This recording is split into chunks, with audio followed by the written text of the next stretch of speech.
Neste momento, para darmos continuidade, convidamos a doutora Luciana Dadal para conduzir a palestra denominada Aspectos Éticos, Bioéticos e Jurídico nos Cuidados Paliativos. A doutora Luciana Dadalto é graduada em Direito pela Pontifícia Universidade Católica de Minas Gerais, mestre em Direito Privado pela PUC Minas, oportunidade em que desenvolveu pesquisa sobre testamento vital, e doutora em Ciências da Saúde na Faculdade de Medicina de Minas Gerais, onde desenvolveu pesquisa sobre as diretivas antecipadas de vontade.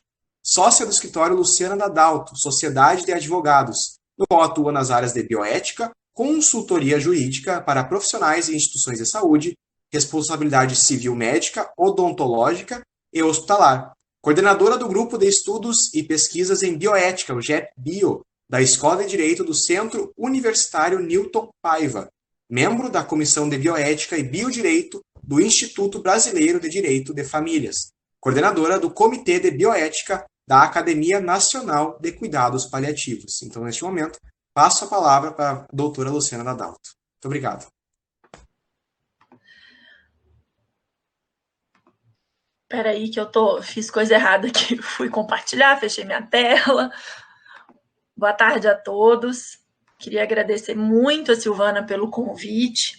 Silvana é uma querida amiga aí de muitos anos já, muito tempo de jornada juntos. É um prazer estar aqui com vocês, mesmo que virtualmente, falando de um tema que, na verdade, é um mundo, né? Eu brinquei com a Silvana que 1 hora é bastante pouco para falar de tudo isso, mas eu quero, na verdade, dar uma pincelada, né, em vocês sobre esses temas, para que vocês fiquem cada vez mais curiosos e cada vez mais certos de que é impossível fazer cuidado paliativo se a gente não se atentar para os aspectos éticos, bioéticos e jurídicos dessa abordagem.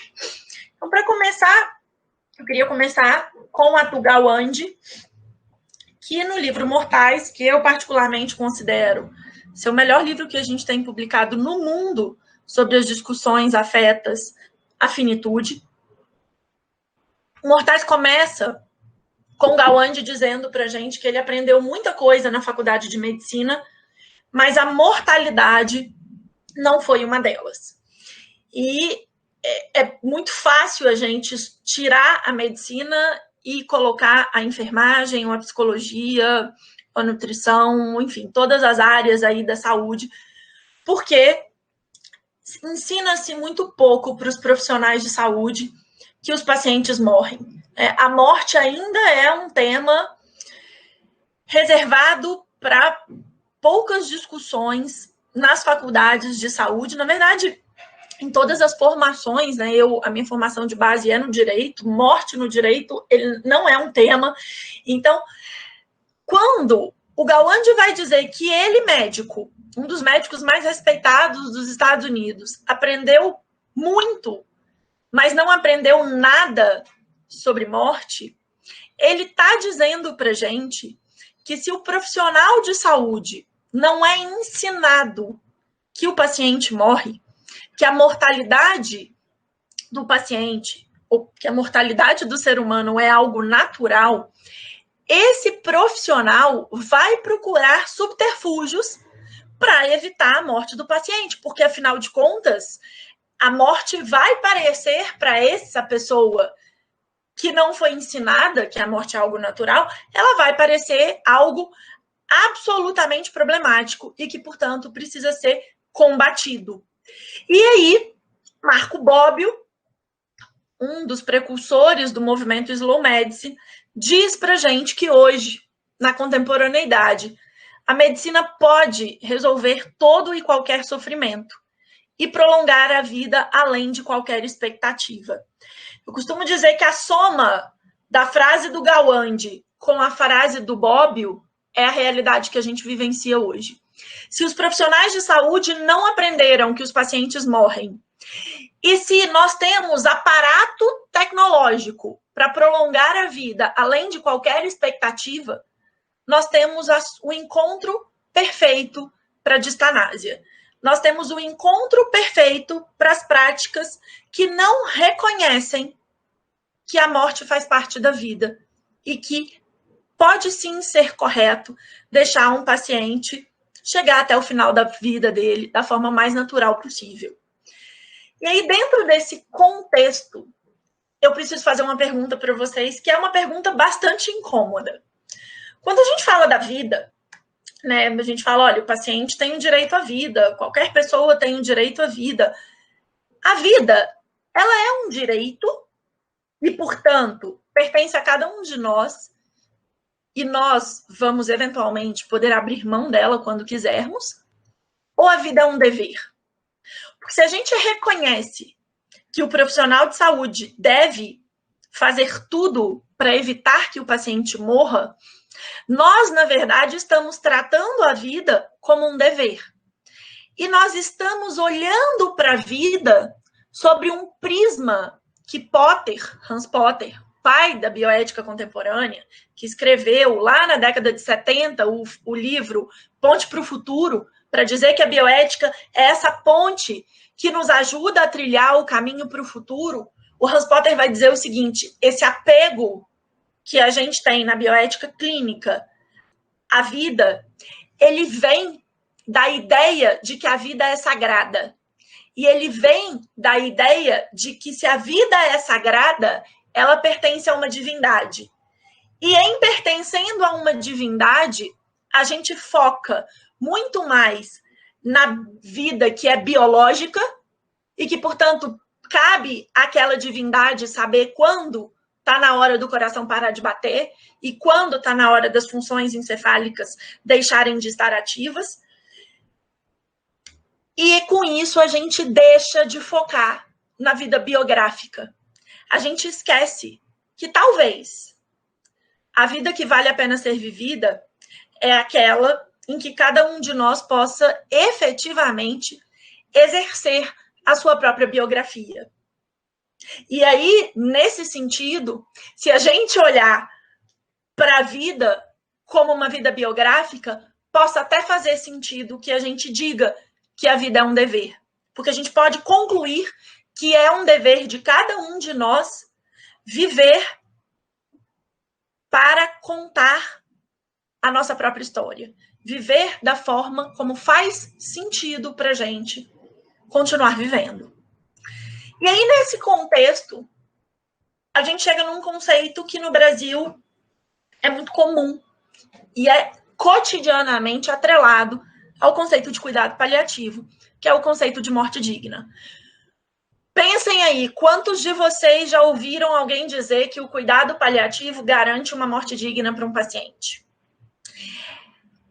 Essa frase, se me permitem, a crítica, é uma frase extremamente paternalista. Por quê? Porque quando nós assumimos que uma determinada abordagem de cuidado é a abordagem que dá dignidade para um paciente, a gente esquece que o conceito de dignidade é um conceito absolutamente subjetivo e que, portanto, quem vai saber o que é uma vida e uma morte digna é o paciente, e não um paliativista, e não um profissional de saúde. Nesse sentido, eu costumo dizer que o cuidado paliativo precisa ser visto como o começo de uma discussão sobre morte digna. Eu, Luciana, não consigo compreender uma discussão sobre dignidade no morrer sem acesso universal a cuidado paliativo. Porque os cuidados paliativos permitem o controle dos sintomas. Os cuidados paliativos permitem uma abordagem multiprofissional que vai tentar diminuir a dor total daquele paciente. Mas, se a gente consegue assumir que cada paciente é um ser único, que tem a sua biografia, nós também precisaremos assumir que cada um dos nossos pacientes vai interpretar a dignidade no morrer de uma forma. E aí, nesse contexto, a gente amplia a discussão sobre dignidade no morrer e conclui que a morte digna é aquela morte que o paciente consegue escolher. E para que ele consiga escolher, a gente precisa ter opções disponíveis. E hoje no Brasil a gente não tem opções disponíveis. Na verdade, a gente até tem. As opções disponíveis no Brasil hoje são distanásia ou ortotanásia. Mas o conceito de morte digna vai muito além disso. O conceito de morte digna nos dá a possibilidade de escolher entre a eutanásia, o suicídio assistido, a ortotanásia e a distanásia. Quando a gente assume que a morte digna está intrinsecamente ligada à ortotanásia, nós estamos assumindo que cabe ao profissional de saúde o papel de dizer para o paciente o que é dignidade no morrer. E essa postura ainda é uma postura paternalista. Quando a gente ouve, e essa é uma frase extremamente comum de ser utilizada em palestras de cuidados paliativos, quando a gente ouve esse Elissaundres dizendo que o sofrimento só é intolerável para quem não é cuidado, essa frase, né, o sofrimento só é intolerável quando ninguém cuida, essa frase, gente, ela tem um paternalismo por detrás dela, porque ela parte de um pressuposto de que quando alguém cuida do paciente, todo e qualquer sofrimento experienciado por aquele ser humano é tolerável. E isso não é real. Isso não é real. 84% dos canadenses que optaram por eutanásia ou suicídio assistido nos últimos anos, a lei canadense é de 2016, 84% dos canadenses que optaram por eutanásia ou suicídio assistido estavam em hospices. Se a gente pegar o último Atlas de Cuidado Paliativo, publicado pela OMS em parceria com a World Palliative Care, Canadá está lá no topo, está junto com, é um dos países top de acesso a cuidados paliativos. Então, vejam, mesmo pacientes que estão recebendo cuidados paliativos da melhor qualidade, pedem, em algumas situações, para morrer. E essas situações são muito pequenas, é bom que se diga. O percentual de pacientes que pede suicídio assistido ou eutanásia em todos os países em que há legalização desses institutos é de menos de 5% dos pacientes. Mas isso nos mostra que o cuidado paliativo não dá conta de todo o sofrimento. E quando a gente acha que dá conta de todo o sofrimento, a gente acaba dando para o profissional de saúde um certo ar de onipotência, né, de que é com aquele profissional que todas as dores do paciente vão acabar. Isso não é realidade. Mas por que a gente faz isso? Bom, porque a medicina, né, a área da saúde, especialmente a medicina, é paternalista. A medicina hipocrática é extremamente paternalista. A gente ainda está num momento de desconstrução dessa ideia. E porque essa história de eutanásia e suicídio assistido traz uma discussão que Potter já puxou lá na década de 80, mais ou menos, para dizer, olha, se eu assumo que o paciente pode me pedir a abreviação da vida dele, eu estou assumindo que a vida não pertence a uma divindade, e sim ao paciente. Por isso, países muito religiosos, como nós, têm muita dificuldade de lidar com essas questões. E é bom lembrar que Cicely Saunders era extremamente religiosa, então ela sim era extremamente contrária à eutanásia e ao suicídio assistido. Mas eu não estou aqui dizendo que os paliativistas precisam ser a favor ou precisam querer, eventualmente, praticar esses atos, até porque tanto a eutanásia quanto o suicídio assistido é proibido no Brasil. Mas eu estou dizendo para vocês que é preciso compreender que há limites no cuidado paliativo, que mesmo a melhor assistência de cuidado paliativo pode não ser capaz de possibilitar uma morte digna para o paciente. Para a gente entender um pouco como é que estão as normas éticas e jurídicas afetas a esses institutos no Brasil, a gente começa com a Resolução 1805 de 2006 do Conselho Federal de Medicina, em que o CFM vai dizer que é permitido ao médico limitar ou suspender procedimentos e tratamentos que prolonguem a vida do doente em fase terminal, de enfermidade grave e incurável, respeitada a vontade da pessoa ou de seu representante legal. Nós precisamos entender um pouco de história para conseguir compreender o quanto que essa resolução foi inovadora. Para vocês terem uma ideia, o primeiro país do mundo a legalizar a eutanásia foi a Holanda, em 2006. Então, 4 anos depois da lei holandesa, vem o Conselho Federal de Medicina e diz que é permitido ao médico limitar ou suspender os procedimentos e tratamentos. Isso deu um rebuliço na época. E por que deu um rebuliço na época? Porque as pessoas achavam que o Conselho Federal de Medicina estava legalizando a eutanásia.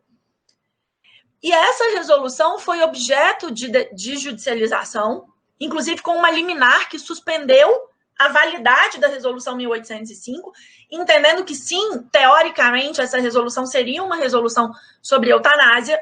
E aí, quando toda a imprensa, quando a CNBB, quando o Poder Judiciário caíram em cima do CFM, sob a alegação de que o CFM estava permitindo a eutanásia, o CFM precisou se defender.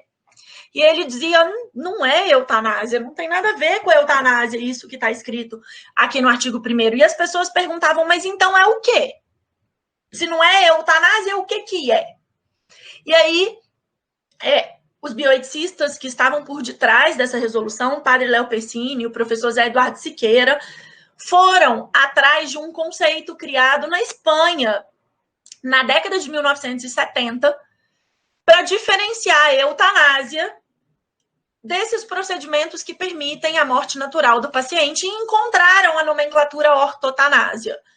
Orto significa correto, e thanatos, como vocês sabem, significa morte. Então, a ortotanásia seria a morte correta. E aí o CFM respondeu para todo mundo e falou, não, isso aqui da resolução 1805 é a ortotanásia. Mas sabe o que é interessante? Quando a gente vai para os eventos internacionais, todos com a língua inglesa como língua oficial, ou quando a gente lê os artigos publicados em inglês, a gente não encontra essa palavra. Ortotanásia não existe nem na língua inglesa, nem no alemão, nas línguas anglo-saxãs em geral, esse termo não existe. E como é que eles chamam, então, o que nós chamamos de ortotanásia? De eutanásia passiva.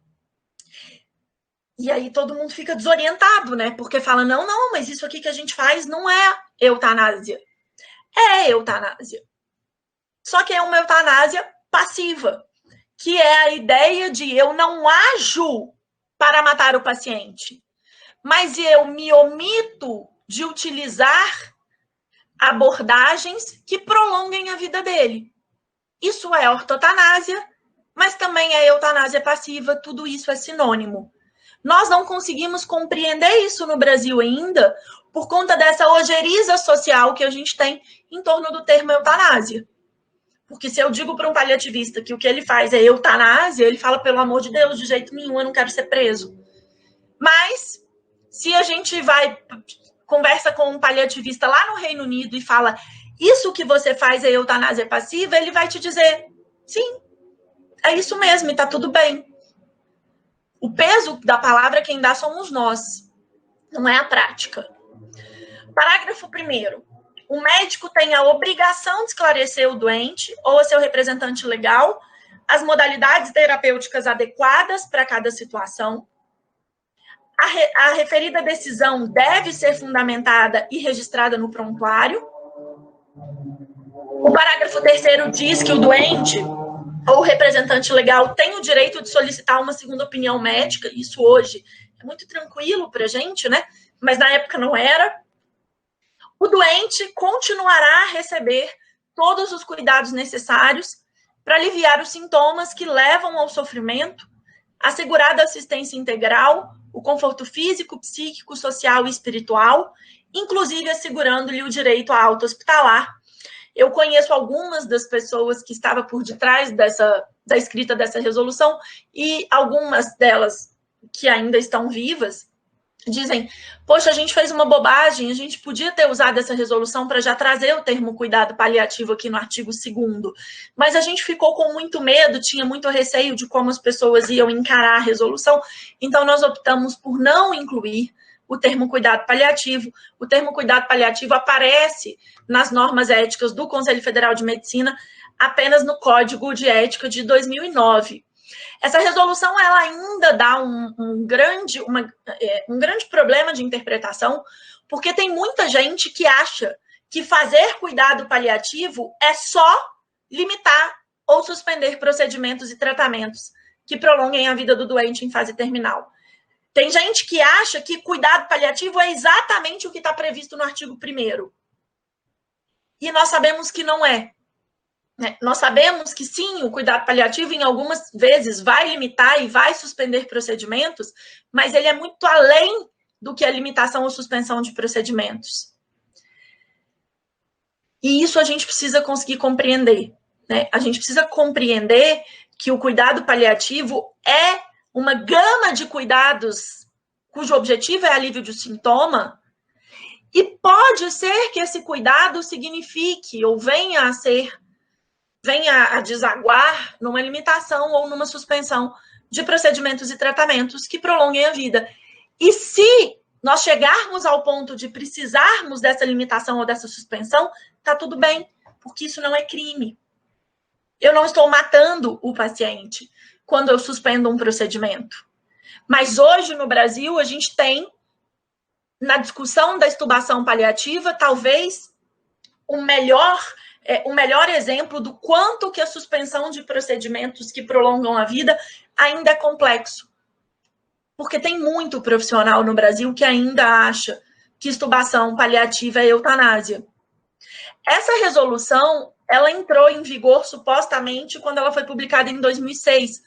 Mas no começo de 2007, essa resolução foi suspensa pelo Poder Judiciário e ela ficou suspensa até 2010, quando a sentença foi proferida, com a decisão de que a resolução é válida, ela não tem nada a ver com a eutanásia, ela não tem o objetivo de matar o paciente, e por isso a gente já compreende que a chamada ortotanásia é uma prática lícita, ética, bioética e desejável para os pacientes.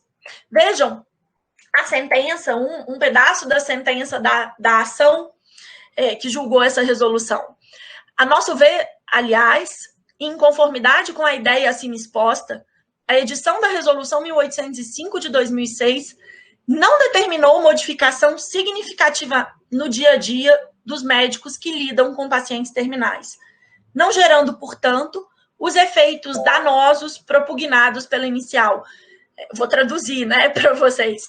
O que o juiz está dizendo aqui é, olha, isso tudo que o procurador, quando ajuizou essa ação, está dizendo, que essa resolução é um absurdo, que ela é eutanásia, que ela mata os pacientes, isso não é real. A gente sabe que o que essa resolução fez foi, na verdade, regulamentar o que já é o dia a dia dos médicos que lidam com pacientes. A gente não usa mais, né, o termo pacientes terminais, o correto aqui seria dizer pacientes com doenças terminais, mas essa é a lógica. A resolução em foco busca apenas dar mais transparência a uma prática que já é comum, mas que é frequentemente escamoteada pelos médicos por medo de que venham a sofrer represálias éticas ou jurídicas, dada a incompreensão que muitas vezes cerca o assunto. Essa sentença foi proferida há 10 anos atrás, em 2010. E eu, sem medo de errar, eu digo para vocês que nós continuamos escamoteando essa prática. Nós continuamos tendo medo de represálias das práticas afetas aos cuidados paliativos.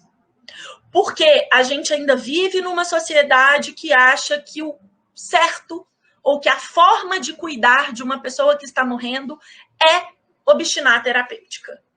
Nós vivemos numa sociedade que confunde cuidado com utilização de tecnologia. Nós vivemos numa sociedade que acha que o correto é levar um paciente que está morrendo para UTI, ao invés de optar por não levá-lo e cuidar dele para que a morte chegue no tempo natural possível. Enquanto nós não mudarmos a cultura, nós não conseguiremos que a sociedade brasileira compreenda a lógica por trás dos cuidados paliativos. O Código de Ética Médica traz hoje, então, vejam, a resolução é de 2006 e a gente teve um Código de Ética de 2009 que sofreu alterações recentes, mas nenhuma alteração específica quanto a essas discussões que a gente está trazendo. Então, nos princípios fundamentais do Código de Ética Médica, nas situações clínicas irreversíveis e terminais, o médico evitará a realização de procedimentos diagnósticos e terapêuticos desnecessários e propiciará aos pacientes, sob sua atenção, todos os cuidados paliativos apropriados. É a primeira vez que o termo cuidado paliativo aparece num Código de Ética Médica.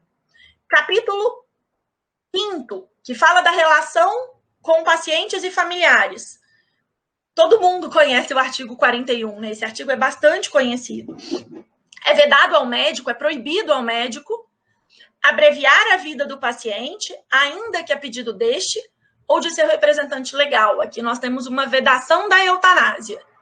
Parágrafo único.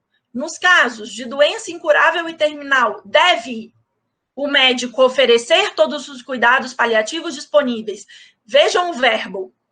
Dever significa obrigação do médico oferecer os cuidados paliativos, sem empreender ações diagnósticas ou terapêuticas inúteis ou obstinadas, levando sempre em consideração a vontade expressa do paciente ou, na sua impossibilidade, a de seu representante legal. Vejam, é um dever do médico oferecer os cuidados paliativos. O paciente pode até recusar, desde que compreenda o que está recusando, mas o oferecimento tem que acontecer. E o que acontece no Brasil hoje é que os cuidados paliativos chegam muito tarde para os pacientes. Eles chegam para os pacientes que estão em processo ativo de morte. E isso está muito longe de ser o momento adequado do oferecimento do cuidado paliativo. Mas o parágrafo único diz mais. Ele diz que o médico não pode empreender as ações diagnósticas ou terapêuticas inúteis ou obstinadas. E, no final, quando o CFM diz que é preciso levar em consideração a vontade expressa do paciente ou do seu representante legal, nós precisamos sempre entender que mesmo o paciente, mesmo o representante legal, tem limites nos seus pedidos. Então, não existe autonomia absoluta. Porque, por exemplo, se o paciente pedir a eutanásia, o médico vai ter que responder: sinto muito, eu não posso te dar. Porque isso que você está me pedindo é proibido. E vai valer, e eu vou mostrar isso para vocês, que eu entendo que essa ideia também vale para a distanásia. Porque a distanásia, a meu ver, é uma prática inconstitucional. E eu vou mostrar isso para vocês daqui a pouquinho. Nós temos um projeto de novo Código Penal, desde 2012, que está tramitando e que deixa claro que não constitui crime no âmbito dos cuidados paliativos aplicados ao paciente terminal deixar o médico de fazer uso de meios desproporcionais e extraordinários em situação de morte iminente e inevitável, previamente atestada por 2 médicos, desde que haja consentimento do paciente ou, na sua impossibilidade, do cônjuge, do companheiro, do ascendente, do descendente ou irmão. Essa redação é muito ruim, ela tem vários problemas aqui que a gente poderia discutir, mas ela já traz para a gente uma ideia de que, olha, o direito já está entendendo que a ortotanásia não tem absolutamente nada a ver com uma prática ilícita. Parágrafo 3º, a excludente prevista no parágrafo acima não se aplica em casos de omissão de uso de meios terapêuticos ordinários e proporcionais devidos ao paciente terminal. E o parágrafo 4º traz exatamente o artigo 2º da Resolução 1805 com um conceito aí dos cuidados paliativos, dizendo que o doente terminal tem que ter o direito de ter acesso aos cuidados necessários para o alívio de sofrimento. Acontece que nós estamos muito longe disso tudo aqui na prática. Vou mostrar para vocês uma mensagem que eu recebi no começo não, em meados desse ano, em maio. Ei, Luciana, boa tarde. Eu preciso de uma orientação.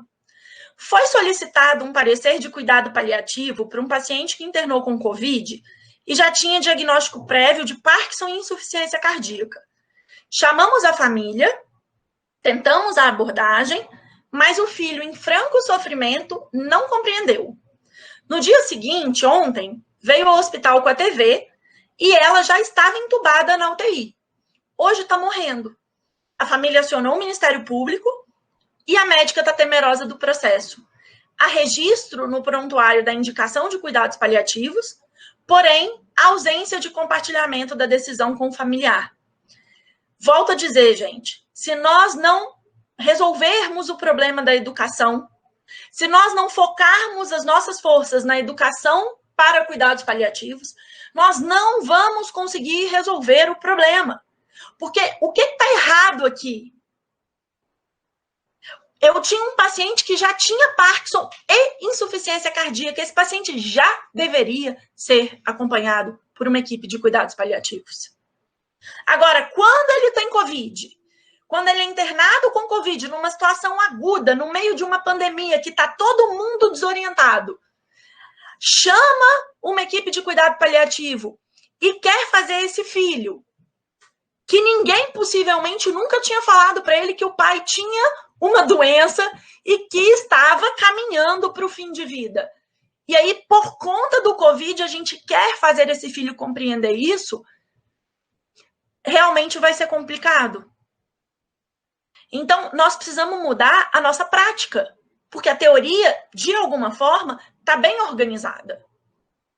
Nós precisamos mudar a forma como a gente faz. E para a gente mudar a forma como a gente faz, a gente precisa parar de fazer isso tudo aqui.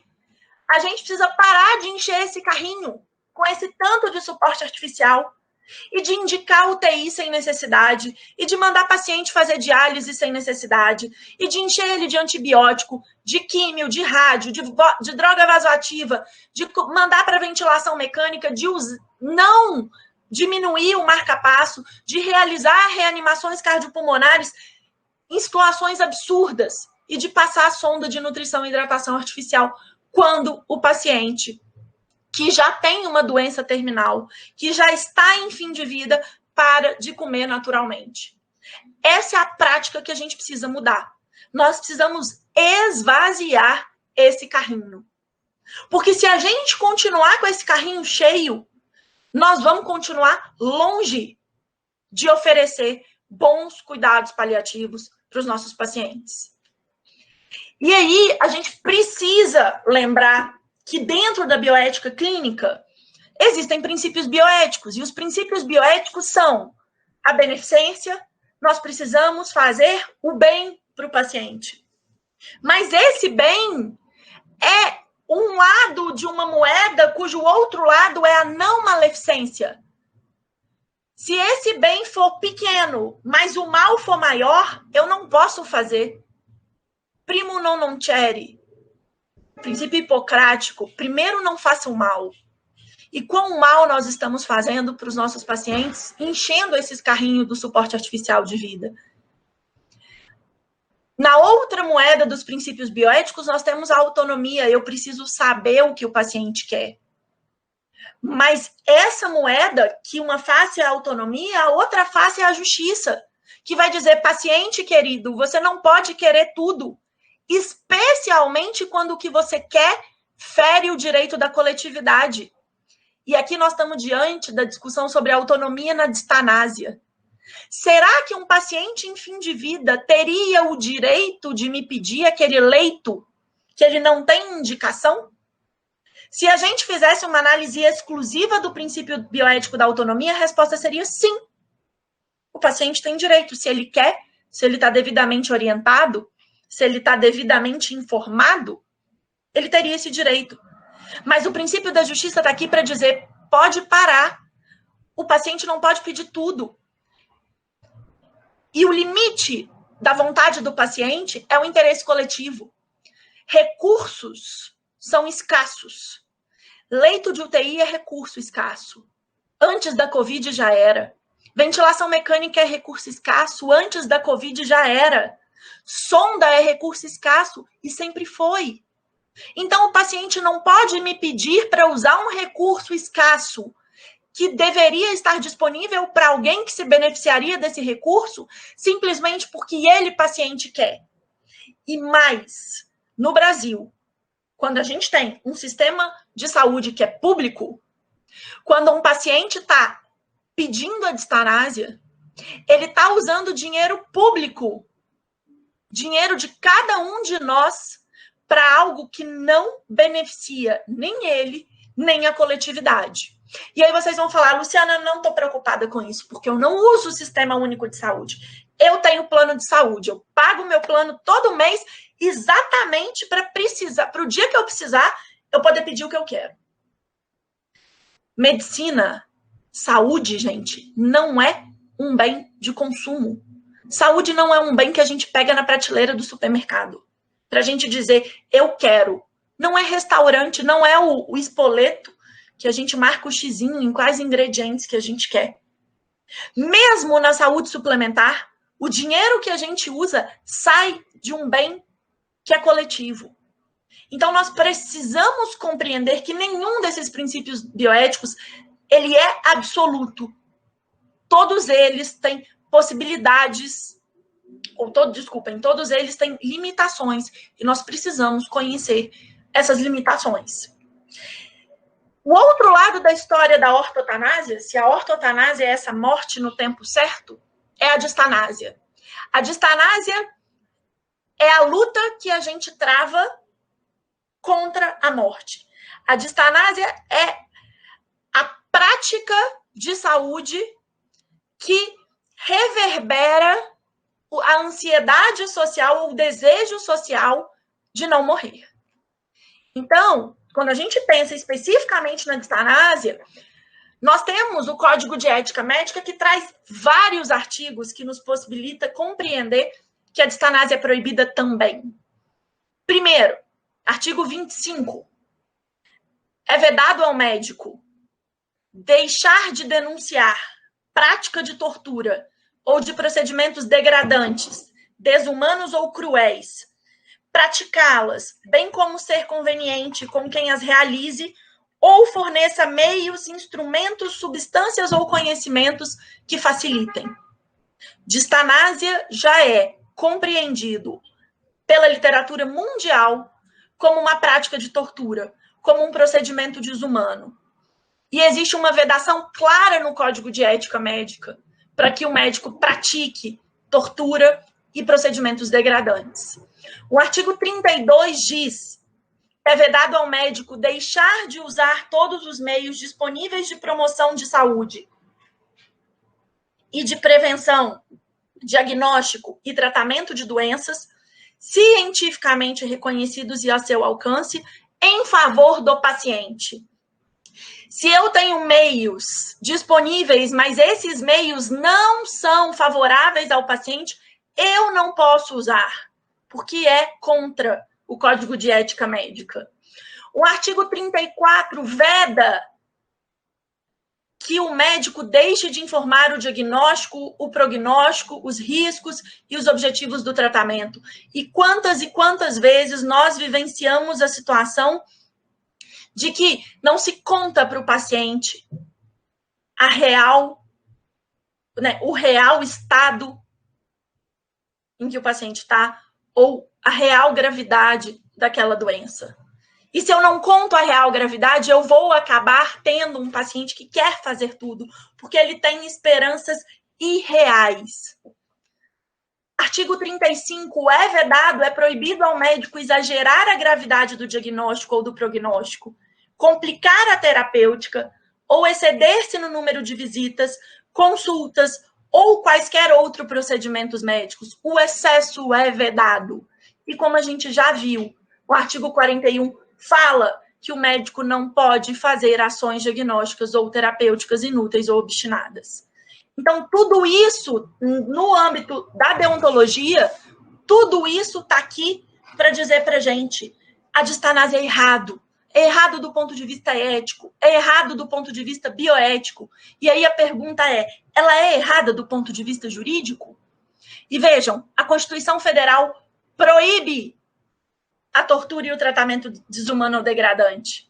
O artigo 5º da Constituição diz que todos são iguais perante a lei, sem distinção de qualquer natureza, garantindo-se aos brasileiros e aos estrangeiros residentes no país a inviolabilidade do direito à vida, à liberdade, à igualdade, à segurança e à propriedade, nos seguintes termos. Inciso 3º. Ninguém será submetido à tortura, nem a tratamento desumano ou degradante. E mais, a gente tem no Código Penal brasileiro o crime de constrangimento ilegal, que diz que constranger alguém mediante violência ou grave ameaça, ou depois de haver-lhe reduzido por qualquer outro meio a capacidade de resistência a não fazer o que a lei permite, ou a fazer o que ela não manda, é o crime de constrangimento ilegal. E se a lei maior do Brasil diz que ninguém pode ser submetido a tratamento desumano ou degradante, ao submetê-lo, eu estou praticando o crime de constrangimento ilegal. Podemos também entender que eu estou praticando o crime, porque a gente tem um crime de tortura no Código Penal brasileiro. Mas a gente encontra nas normas éticas do Conselho Federal de Medicina muito a expressão salvo iminente risco de morte. O médico deve seguir a vontade do paciente, salvo iminente risco de morte. E essa expressão, salvo iminente risco de morte, ela normalmente é usada para o paciente curável. E ela tem uma base judaico-cristã enorme, porque ela está ligada à sacralidade da vida. Ela está ligada à ideia de que o correto para o profissional é não deixar o paciente morrer. E a gente precisa entender que enquanto nós continuarmos achando que a morte é um fracasso, de que a morte é algo errado, nós não vamos conseguir ultrapassar essas discussões. Nós não vamos conseguir nos tornar uma sociedade menos distanásica. E a gente precisa compreender que a distanásia esconde um monte de coisa. Ela é um iceberg em que a vida está lá na ponta e que parece que está todo mundo querendo proteger a vida, e a morte está lá no finalzinho, então nós estamos escondendo a morte, mas a distanásia esconde mais coisa do que a morte. Ela esconde desconhecimento, profissionais de saúde, e aí não só médicos, profissionais de saúde que não compreendem esses conceitos de eutanásia, de ortotanásia, de distanásia, de suporte artificial de vida, tendem a distanasiar mais. A distanásia esconde o medo que o paciente morra, o medo que a família processe, o medo do que o meu colega vai pensar de mim. Tudo isso é escondido pela distanásia. A distanásia esconde um monte de conflito de interesse, porque tem um monte de família querendo que se faça tudo, não porque ama de paixão aquele familiar, mas porque depende financeiramente dele. Porque aquela pessoa não pode morrer. Porque se ela morrer, a família perde a pensão, a aposentadoria, o negócio que o sujeito tinha. Então, a gente tem conflito de interesses. E a distanásia esconde culpa. Se a gente lida mal com a morte, se a gente lida mal com a vida, se a gente cuida mal dos nossos familiares e se a gente cuida mal dos nossos pacientes, no momento que eles estão morrendo, a gente se sente muito culpado pela morte. E aí, o que a gente faz? Tende a não querer deixar esses pacientes morrerem. Só que vejam que interessante. Está em inglês, eu vou traduzir rapidamente para vocês. A gente tem a Kaiser Foundation, uma organização não governamental americana, fez uma pesquisa junto com a The Economist e ligou para brasileiros, japoneses, italianos e americanos e fez várias, esse estudo é interessantíssimo, fez várias e várias perguntas sobre vontades relacionadas a fim de vida. E uma dessas perguntas era sobre prioridades. Olha, se você estiver morrendo, quais são as suas prioridades? Então, eles davam 7 opções e pediam para as pessoas colocarem em ordem de prioridade. A última prioridade do japonês, do italiano e do americano era viver o tanto quanto for possível. Essa nossa prioridade no Brasil, ela não foi a última. Ela ficou exatamente no meio, ela é a quarta prioridade. A nossa última prioridade é que a nossa família não sinta o peso de tomar as decisões de cuidado. Ou seja, nós brasileiros entendemos que sim, cabe à família decidir como é que a gente vai ser cuidado. E que sim, essa história do viver o quanto for possível é o melhor a ser feito. Por que que nós brasileiros temos essa visão? Porque nós lidamos muito mal com a morte. Enquanto a gente continuar lidando muito mal com a morte, a distanásia não vai ser só algo extremamente praticado nos hospitais, porque ela é muito praticada nos hospitais, porque ela é desejada pela sociedade brasileira. Só que a gente precisa tomar muito cuidado para a gente não ter esse tipo de conduta. Esse é um prontuário, gente, de um caso que eu tenho autorização do médico para usar esse prontuário, mas não tem nenhuma informação em que seja possível identificar o paciente. Então, vamos lá. Trata-se de um paciente, aqui teria o nome dele, internado nesse nosocômio, com quadro de pneumonia secundária e complicações de CCE, câncer de cabeça e pescoço, de orofaringe avançado. Levantado durante a corrida de leito diária, deixo claro o meu posicionamento contrário ao procedimento. Levantado durante a corrida de leito diária, a hipótese de realização de extubação paliativa, na ocasião da corrida de leito, deixo claro o meu posicionamento contrário ao procedimento. O doutor conversa com a irmã, expõe a situação e o planejamento da ação. Visando a legislação vigente brasileira, que no meu entendimento reconhece o procedimento como eutanásia, uma vez que o paciente encontra-se estável hemodinamicamente, últimos exames solicitados em 5/2/2019 demonstram apenas uma leucocitose com demais marcadores dentro da normalidade. E ainda, realizados testes, o paciente tem reflexo de tosse e córneo palpebral, mas sem drive respiratório. Visando ainda o código de ética dos profissionais de enfermagem, eu não participo da ação. Retirada a traqueostomia pela fisioterapeuta às 17h50, o paciente não apresentou ventilação espontânea, desaturou, bradicardizou, apresentando a sistolia às 18h10. A irmã acompanhou os instantes finais do paciente à beira-leito. Dado aos fatos, deixo orientado a equipe de enfermagem para realizar o preparo do corpo, conforme o protocolo. O que isso aqui está dizendo para a gente? Está dizendo para a gente que eu não tenho uma equipe coesa, primeiro ponto. E se eu não tenho uma equipe coesa, a forma de fazer cuidado paliativo nesse lugar não é boa. Porque não é possível se fazer cuidado paliativo sem uma equipe multiprofissional coesa. E o médico faz parte dessa equipe multiprofissional. Essa história de médico mais equipe multi, isso mostra uma hierarquia que não tem razão de existir nos cuidados paliativos. O médico é parte de uma equipe de cuidado paliativo, ele não é o mais importante dessa equipe. Então, mostra que a conversa aqui não estava boa. E mostra que a profissional da enfermagem não tinha conhecimento técnico sobre o que estava acontecendo. E se eu não tenho conhecimento técnico sobre o que está acontecendo, eu não posso ir até um prontuário e acusar um profissional, qualquer que seja esse profissional, de praticar um crime. Porque isso também é um crime chamado denunciação caluniosa. Esse caso foi um caso que não gerou maiores repercussões, porque o paciente só tinha uma irmã, a irmã estava muito combinada, era um paciente que estava em cuidado paliativo exclusivo,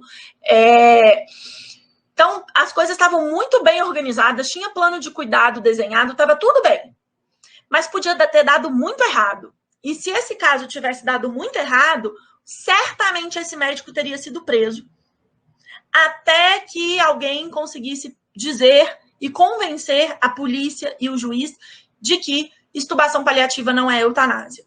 Então, nós temos muito que avançar no Brasil, inclusive no que diz respeito à educação do profissional de saúde. E a educação do profissional de saúde passa necessariamente pela compreensão desses conceitos de eutanásia, de distanásia, de ortotanásia.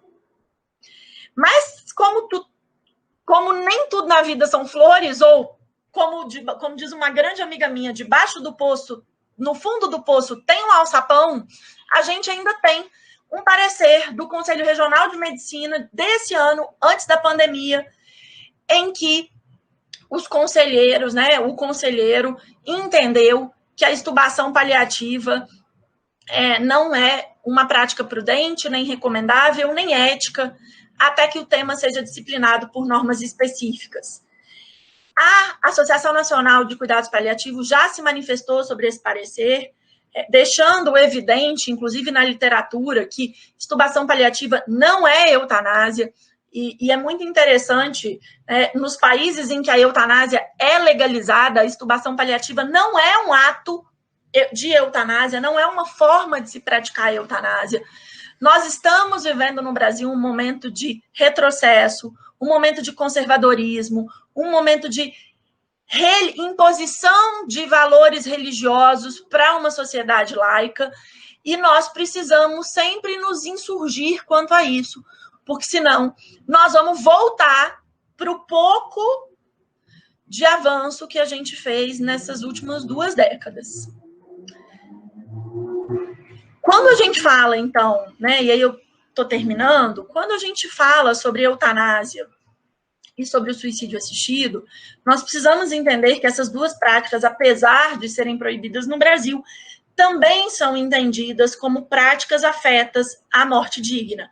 E de uma forma muito rápida, a diferença entre a eutanásia e o suicídio assistido. Ambos têm o mesmo objetivo, abreviar a vida do paciente. Eu costumo dizer que, assim, imaginem que no momento em que a gente faz o diagnóstico, vamos pegar um paciente com glioblastoma grau multiforme grau 4, um tumor cerebral super agressivo, com prognóstico muito reservado. Vamos imaginar que no exato momento do diagnóstico a gente tivesse uma bola de cristal e pudesse perguntar para essa bola de cristal assim: se esse paciente for bem cuidado, se ele receber cuidados paliativos da forma devida, quando que ele vai morrer naturalmente? A data que essa bola de cristal me der é a data da ortotanásia, da morte no tempo certo. Quando essa bola de cristal me der essa data e eu falar assim, essa data está muito longe, eu acho que esse paciente tem que morrer antes, eu estarei diante da eutanásia e, eventualmente, do suicídio assistido. Então, tanto a eutanásia quanto o suicídio assistido são práticas cujo objetivo é abreviar a vida do paciente. O que eu pretendo na eutanásia não é deixar a morte acontecer da forma natural.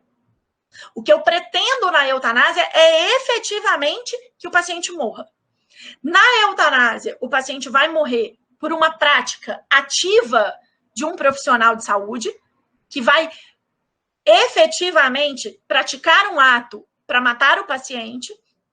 E no suicídio assistido, o paciente vai precisar de um profissional para prescrever uma dose letal de um medicamento, mas quem pratica o ato que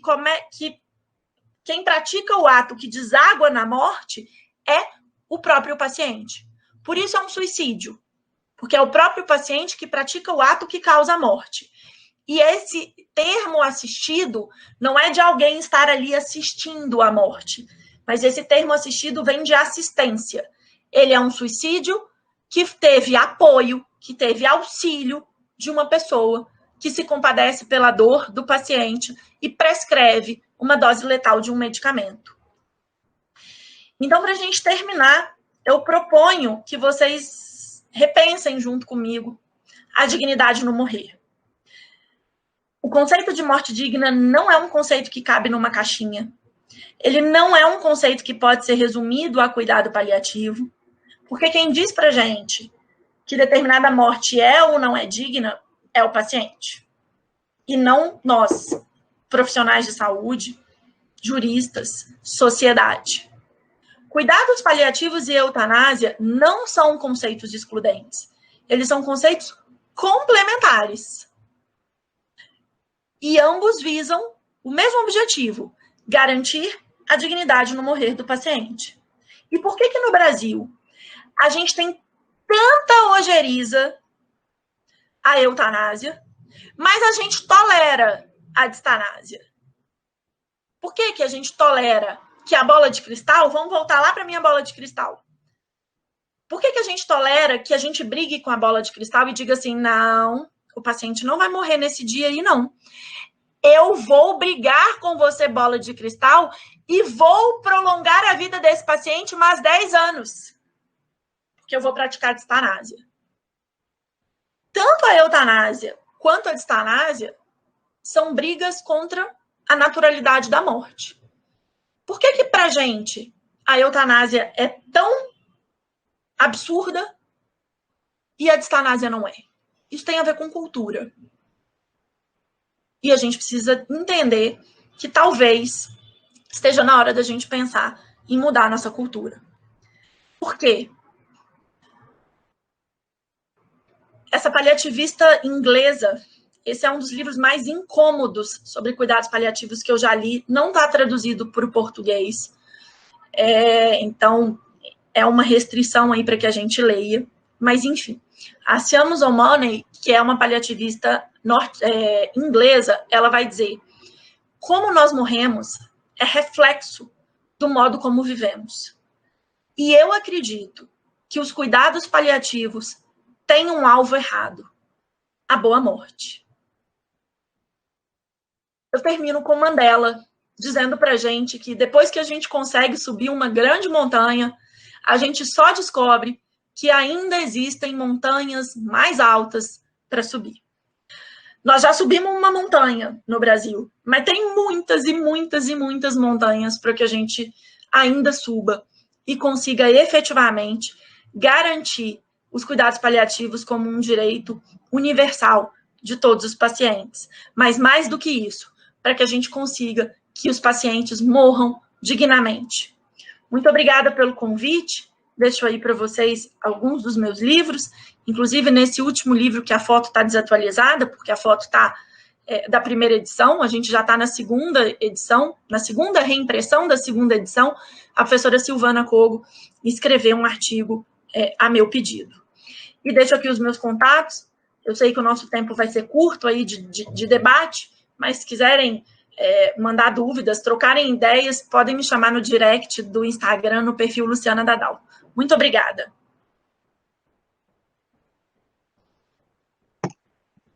Obrigada, professora. Nós contamos agora com 129 participantes via Farol. Tem muitas parabenizações, agradecimentos pela fala. Eu vou ler aqui o comentário da participante Nayene. Ela traz que é um tema muito importante para o nosso contexto profissional, mas ainda muito pouco falado e explorado. Temos muitas barreiras ainda pela frente. Em relação às perguntas, então eu vou iniciar com a pergunta da Gabriela Guimarães.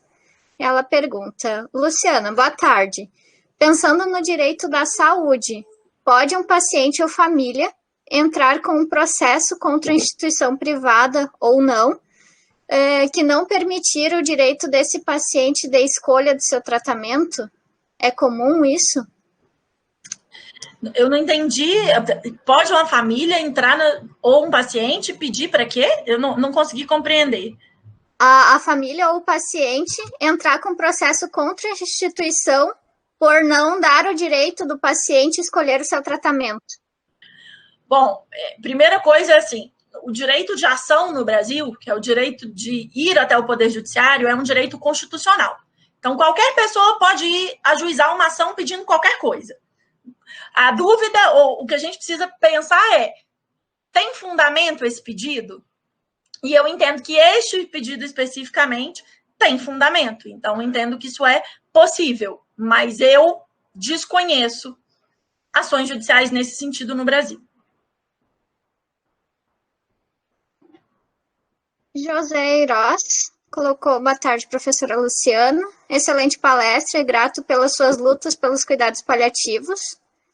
Dentre os envolvidos, médicos, pacientes e juristas, qual ou quais tem sido a maior barreira para a prática da ortotanásia? Ai, tem tantas. Eu acho que a maior barreira é a educação, é uma barreira de conhecimento. Né? Eu acho que essa é a barreira, e as outras todas derivam dessa. A gente precisa falar sobre o tema, a gente precisa falar sobre morte, a gente precisa falar que morrer faz parte do viver. E a gente precisa, com isso, desmistificar os cuidados paliativos. Né? A gente precisa que as pessoas compreendam, né? Pegando aquele caso lá que eu trouxe para vocês. Como eu posso ter um paciente com Parkinson e com insuficiência cardíaca que não estava acompanhado por cuidado paliativo ainda? Então, a gente precisa entender que nós precisamos indicar cuidados paliativos no momento adequado. E aí, tomar cuidado, Aline, porque vira e mexe surgem uns movimentos que querem mudar os nomes, né? Ah, não vamos chamar de cuidado suportivo, vamos chamar de cuidado continuado, vamos... Tudo que as pessoas não conseguem resolver o nome dá a impressão para a sociedade que as pessoas que cuidam desses institutos não sabem o que estão fazendo.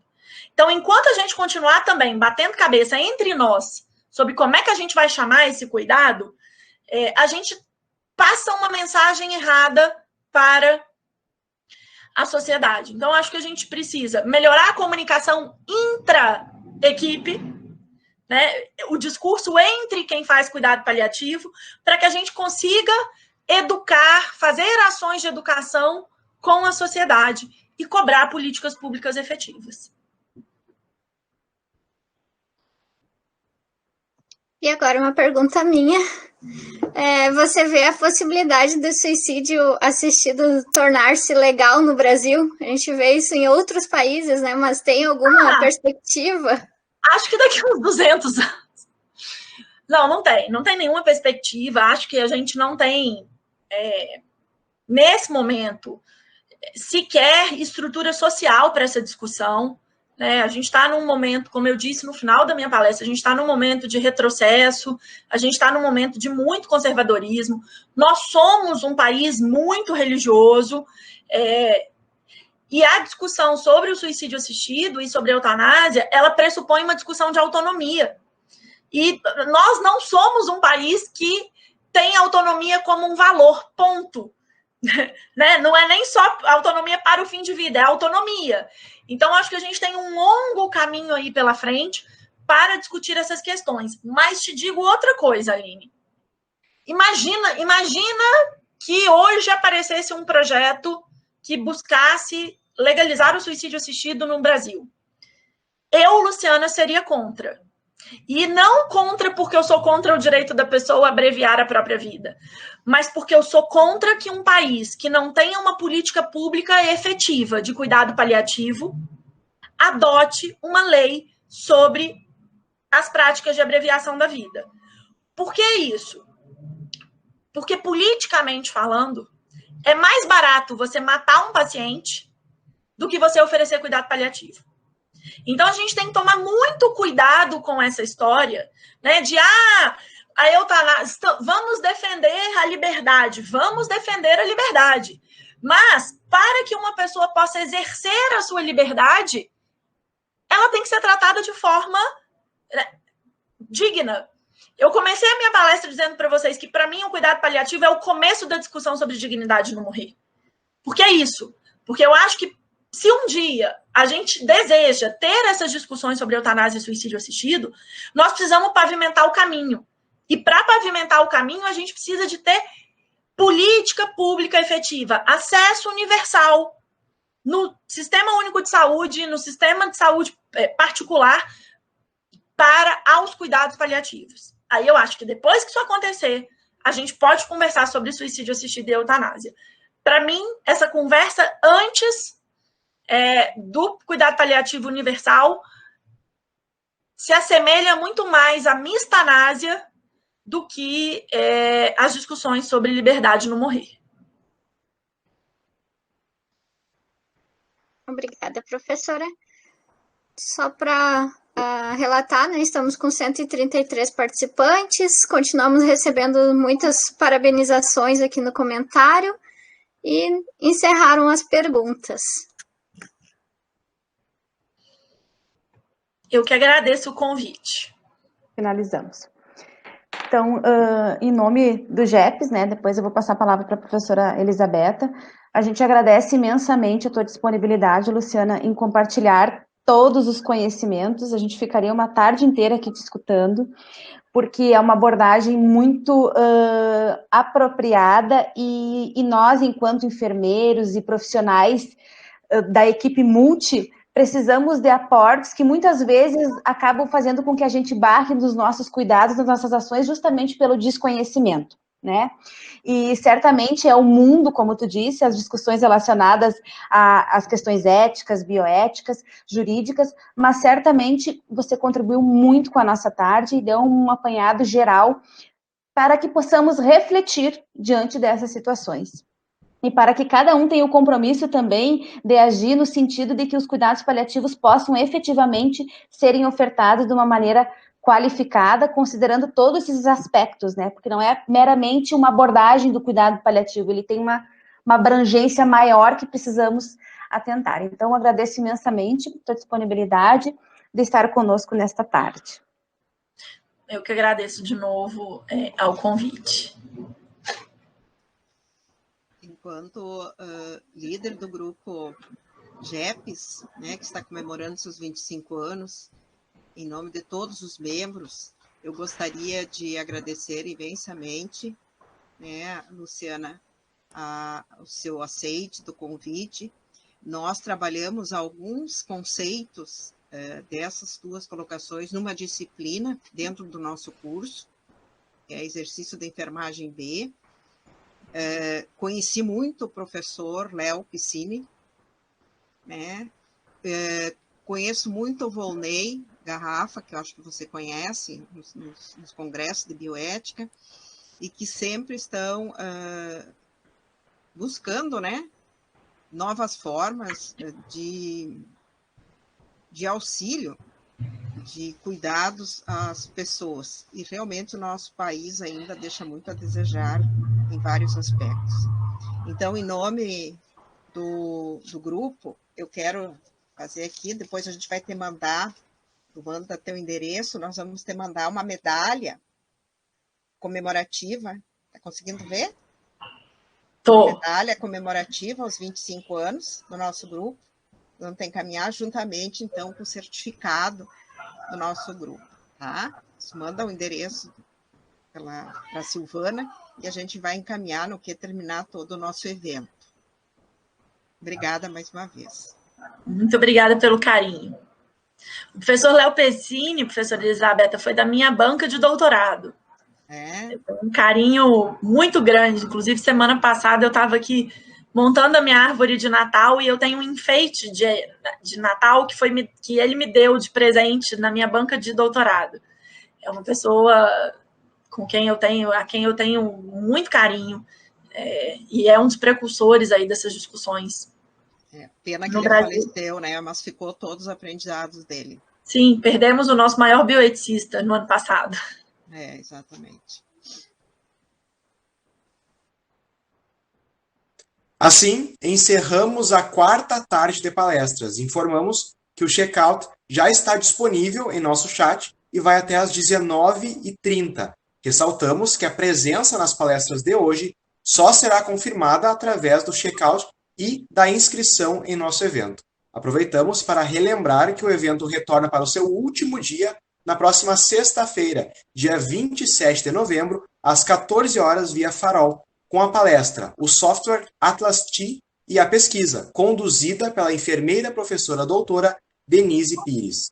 Gratidão a todos e todas presentes.